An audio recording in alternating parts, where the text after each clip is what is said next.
And the G20 summit is underway in Bali. President Biden is using the moment to condemn the war in Ukraine and call for cooperation on infrastructure, pandemics, climate change, and the economy. It comes just a day after his high-stakes meeting with Chinese leader Xi Jinping.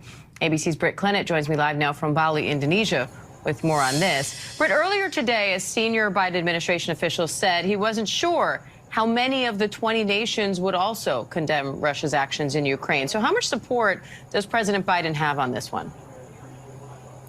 Well, Biden is certainly hoping to use the moment to garner more support against Putin's war in Ukraine. But there are obviously varying degrees of support. You're not going to get, for example, condemnation from China or India. However, this also must be considered that there is waning support in certain sectors and in certain Western countries. So this is something that may be pushing leaders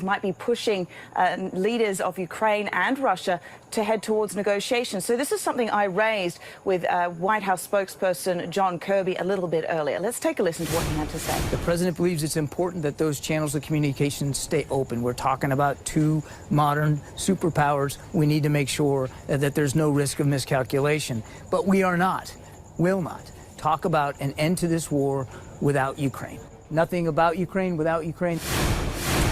So Kirby making it very clear that this is not happening, that there is no channel of communication that does not involve the Ukrainians themselves. But we've heard from Zelensky today addressing the G20, really saying it is time for world leaders to act. This is time for Putin to get out of his country. And he made that extremely clear in his address today. And at the same time, there are reports of attacks in Kyiv as well. So this war is ongoing. And certainly there has been a push from Zelensky for the world leaders to listen to him and to act. And Britt, Biden announced a slew of new infrastructure investments in Brazil, Honduras, Indonesia, Papua New Guinea, Liberia, Honduras, India, Somalia.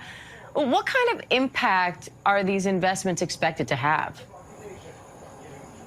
Well, look, like you said, that is a long list of countries being impacted by these investments and these opportunities that Biden has announced. At the same time, they are quite targeted. You know, you're talking about transport links, targeted initiatives aimed at combating climate change, energy, for example. And then you have to compare it to China's Belt and Road Initiative. And this is clear indication of countering China's power and influence with that Belt and Road Initiative. It is a drop in the ocean compared to Belt and Road. So certainly it is an attempt to draw in those countries and to sway them in the direction of the West. But it's not clear how much impact that will have because it's just not as broad and the volumes just aren't there. All right, Britt Clennett, thank you.